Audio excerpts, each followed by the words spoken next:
Star Citizen — проект, которого ждут уже слишком долго и в который наверняка поиграют наши внуки. Финансовая пирамида, маркетинговый пузырь, космосим мечты — одна из самых дорогих игр современности.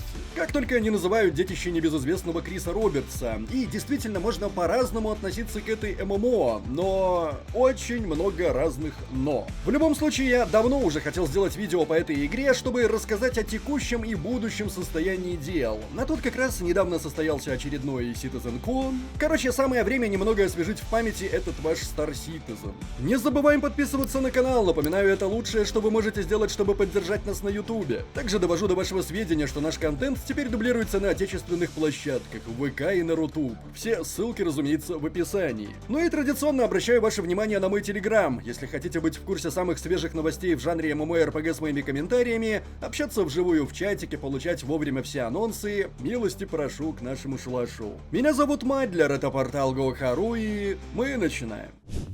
Вначале просто обязан оговориться, немножечко прям расшифровать. Я не являюсь ни поклонником Star Citizen, но в то же время не являюсь и хейтером. Я в свое время поиграл в Star Citizen, у меня есть не самый дешманский корабль, по-моему, Катлас он называется, уже начинаю забывать. И вот тогда, когда я играл, мне в принципе все нравилось. Но, учитывая заявленные масштабы, честно говоря, то, что я увидел, это даже не капля в море. И уже учитывая сроки разработки, как-то, на мой взгляд, они достаточно долго эту каплю в море делают.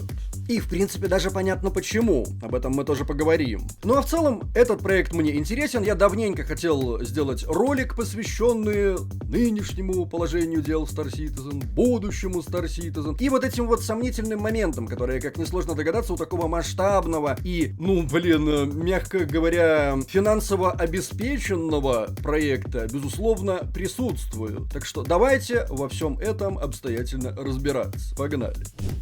И давайте так, я отойду от нашей стандартной практики устраивать ликбез по игре в начале ролика. Просто потому что, как мне кажется, вряд ли найдутся среди людей, смотрящих этот ролик, те, кто не слышал про Star Citizen. Ограничимся лишь кратким определением. Это очень амбициозный, масштабный на бумаге и дорогостоящий долгострой. Понятно, что про космос и всю сопутствующую романтику, понятно, что наобещали всякого, знатно поиграв на чувствах фанатов, понятно, что не остается ничего, кроме того, чтобы ждать. Но в общем и целом, Star Citizen — это уже тоже мем, элемент культуры или фольклора, про который не слышал только человек бесконечно далекий от игровой индустрии. Тоже потому, что есть еще один проект, который сравнивают со Star Citizen, просто потому, что Star Citizen — это недостижимый идеал маркетинга, Ashes of Creation. И вот в ролике про Ashes of Creation я говорил о том, что Ashes of Creation — это тоже такая своеобразная MMORPG в вакууме, про нее все знают, это элемент культуры, это мем, это элемент фольклора. Star Citizen в этом плане, скажем так, даже обгоняет Ashes of Creation, то есть абсолютное большинство знает, что есть такая игра Star Citizen, и если так вот, наверное, поспрашивать, то у этих людей и аккаунтики там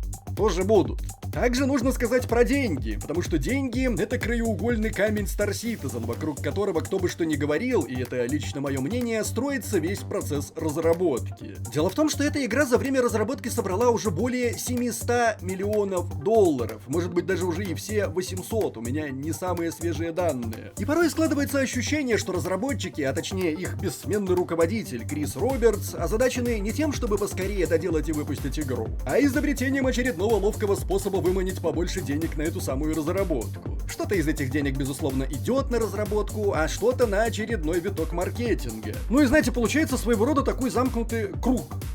Цикл разработки. То есть они собирают деньги на разработку, продают там кораблики, допустим, разные пайки, доступы в игру. Часть из этого тратится на разработку, часть, разумеется, на маркетинг. Маркетинг придумывает еще очередной какой-нибудь амбициозный план. И все вот это вот крутится уже на протяжении скольки? 12, что ли, лет. Плюс у них там параллельно еще ведется разработка сингла по вселенной Star Citizen Squadron 42. Короче, такое ощущение, что Star Citizen на самом деле могла бы уже быть гораздо более разработанной и проработанной, в том числе потому, что и есть некоторое количество вот этих вот нецелевых расходов, да, то есть мы об этом еще сегодня обязательно поговорим. Но удивительный момент заключается даже не в этом. Удивительный момент заключается в том, что люди по-прежнему с готовностью, несмотря несмотря на такие вот длительные сроки разработки, несут денежки. Это какая-то магия. Магия Криса Робертса. И, безусловно, одним из неотъемлемых элементов маркетинга Star Citizen является ежегодно проводимое мероприятие CitizenCon. Да, и здесь я вам со всей ответственностью заявляю, на самом деле творится какая-то черная магия. То есть, каким бы недовольным вы ни были, как бы скептически не относились к этому проекту, после каждого CitizenCon у вас стабильно будет течь слюна на подбородок после того, как вы увидели и услышали обещания разработчиков и святого Криса. Было так и в 2024 году. Итак, чего же нам там такого наобещали? Ну, для начала новые планеты и системы, которые разработчики собираются ввести в игру. В рамках концепта Brave New Worlds команда ЦИК показала, как новые миры будут значительно отличаться друг от друга по экосистемам, ландшафтам и погодным условиям. Эти миры станут важным элементом для расширения вселенной. И, что немаловажно, предоставят игрокам множество возможностей для исследования и выживания в неизведанных уголках космоса. И это, безусловно, круто. Если вы не чужды вот этой космической романтики, вы должны понимать, о чем идет речь. То есть те возможности, которые, ну, пока что на бумаге, но мы уже вроде как и можем визуально что-то пронаблюдать, предлагает или предложит в будущем Star Citizen, это что-то феноменальное. Для любителей sci-fi, ну и в принципе для любителей космической тематики, это прям как бальзам на душу. Мне кажется, мы раскрыли секрет успеха Star Citizen. Одна из ключевых особенностей — строительство и настройка личных баз. В Star Citizen появится новая система крафта, которая позволит игрокам создавать свои дома и станции на поверхности планет. Эти базы можно будет персонализировать, используя различные модули и материалы, найденные в ходе исследований. Функция Crafting Your Home позволит не только строить безопасные убежища, но и создавать полноценные центры для торговли и производства. Разработчики также акцентировали внимание на социальной составляющей игры, направленной на улучшение взаимодействия между игроками. Новые социальные хабы и интерактивные локации, такие как космические бары и станции, позволят игрокам объединяться в группы и создавать свои сообщества. В рамках CitizenCon была продемонстрирована обновленная система поиска команд и миссий, а также улучшенные возможности чата и взаимодействия с NPC, которые сделают вселенную Star Citizen более живой и динамичной. Что тут можно сказать? Это великолепно, это ММО составляющая, потихонечку завозят социалочки побольше в Star Citizen, и я уверен, в будущем нас ждет такая вот полноценная космическая ММО. Может быть даже ММО-РПГ, потому что РПГ-элементы в Star Citizen тоже вполне себе присутствуют. Ну, то бишь, я бы сказал, что это такая sci-fi ММО-РПГ. Свое мнение, конечно же, пишите в комментариях.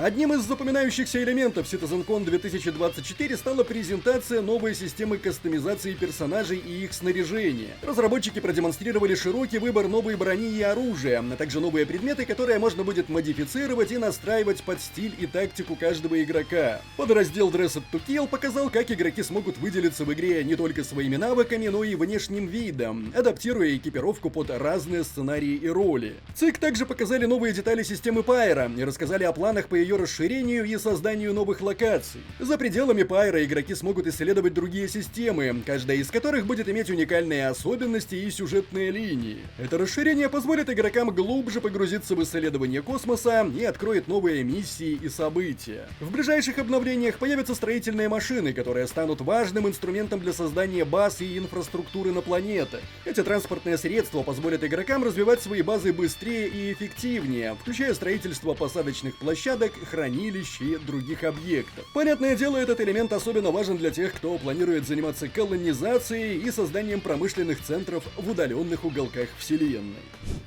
И вот здесь мы подходим к, наверное, самому важному моменту, а именно к срокам выхода релизной версии проекта. Да, разработчики заговорили про релиз версии 1.0 и сообщили, что, цитирую, игра находится на финальной стадии подготовки к полноценному запуску. На языке ЦИК, вероятнее всего, это означает очередное It's done when it's done. Потому что совершенно непонятно, сколько эта финальная стадия подготовки к полноценному релизу может продлиться. Я думаю, это понятно, да? То есть это как бы сказать, ровно ничего не сказав. Ну и кроме того, по-моему, им уже не впервой, да, сообщать о том, что вот уже скоро, потом они на какой-то промежуток времени устали говорить это скоро, начали говорить, как я уже вот сказал, It's done when it's done, и теперь у нас, видите ли, финальная стадия подготовки к полноценному запуску. Нет, ну, хотелось бы верить. В любом случае, как я и говорил, после вот этого CitizenCon, вне зависимости от того, что там происходили некоторые казусные ситуации, когда игра крашнулась прямо во время демонстрации, наши слюнки в очередной раз потекли. Ну а вместе со слюнками, я думаю, и бабосики. И вот здесь мы подходим к не самому лицеприятному моменту ролика. Просьба убрать от экранов фанатов Star Citizen, дабы уберечь их хрупкую психику. Дело в том, что недавно небезызвестный инсайдер Том Хендерсон пообщался с дюжиной бывших и действующих сотрудников Cloud Imperium Games, чтобы узнать, как идут дела спустя 12 лет и $700 миллионов. Оказалось, что неважно. Большинство разработчиков Star Citizen считает, что компании нужна полная реорганизация. Некоторые и вовсе полагают, что точка невозврата уже пройдена и впереди лишь неминуемый крах. Простые подсчеты показали, что деньги у ЦИК на исходе. Сокращение финансирования в последний год подтвердили и работники. В этом году студия сократила 100-150 человек в Остине и Лос-Анджелесе и попыталась все это скрыть. В итоге тайное стало явным, а ЦИК пришлось признать увольнение небольшого количества сотрудников. Сотрудникам не повышают зарплаты, перспективы карьерного роста стали туманными. Зато у бедолаг есть бариста. Кофейня занимает большую часть 9-го этажа новенького офиса в Манчестере. Все эти понты с футуристическим декором по поводу и без призваны раздвинуть границы разработки игр и перенести команду в мир Star Citizen. Движок Star Engine — это монстр Франкенштейна, собранный на основе CryEngine и повинный в годах задержек и откатов. С ним трудно работать, а правки делают, изменяют и отменяют едва ли не каждый день. Перфекционист Крис Робертс сам не знает, чего хочет, может ежедневно вносить определяющие игру изменения, которые выливаются в недели проблем. Решения, которые должны приниматься в творческом плане за считанные секунды, иногда занимают часы или даже дни из-за его микроменеджмента. Он может 6 раз изучить базовый аспект, чтобы на 7-й все изменить или вообще забраковать.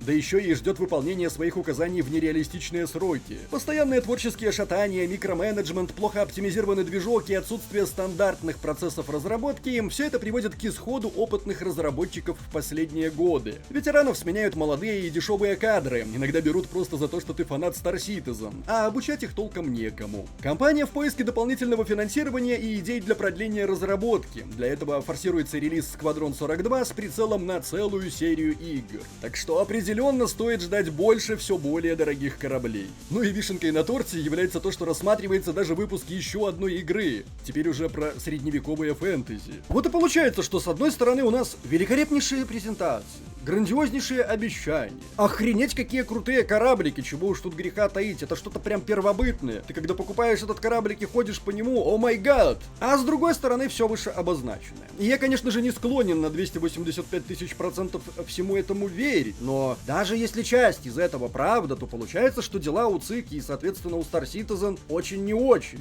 Я в своем недавнем ролике, посвященном Ashes of Creation, потому что, напоминаю, все-таки эти игры сравнивают, говорил, что у меня гораздо меньше сомнений относительно релиза Ashes of Creation, нежели относительно релиза Star Citizen. И угадайте, почему? Какую же причину я выбрал в качестве основной? Все правильно, Крис Робертс. Дело в том, что, на мой взгляд, рядом с Крисом Робертсом на постоянной основе должен находиться человек, который будет периодически бить огромным дрыном тому по рукам, чтобы Крис Робертс успокоился нахрен со своим визионированием. Потому что, очевидно, своим визионированием и перфекционизмом Крис Робертс исключительно вносит раздрай в процесс разработки, который и так сложно назвать стройным, судя по всему. Ну и коль скоро такого человека не предвидится, потому что, знаете ли, судя по всему, опять же, Крис Робертс окружил себя не больше, не меньше паствой. О, наш святой Крис. О, Star Citizen. И я, кстати, в это охотно верю. То и будущее Star Citizen на текущем этапе весьма туманно. Конечно, хотелось бы верить в лучшее. Верить в лучшее для Star Citizen, ну и для нас. Для тех, кто занес в Star Citizen деньги. Не забываем, как всегда, традиционно поставить лайк или дизлайк этому видео, поделиться им с друзьями, оставлять свои комментарии, прожать колокол, чтобы быть в курсе выхода нового контента, и подписаться на нас везде, если еще не подписаны. С вами был Мать для Редопортал Go.ru. Еще услышимся.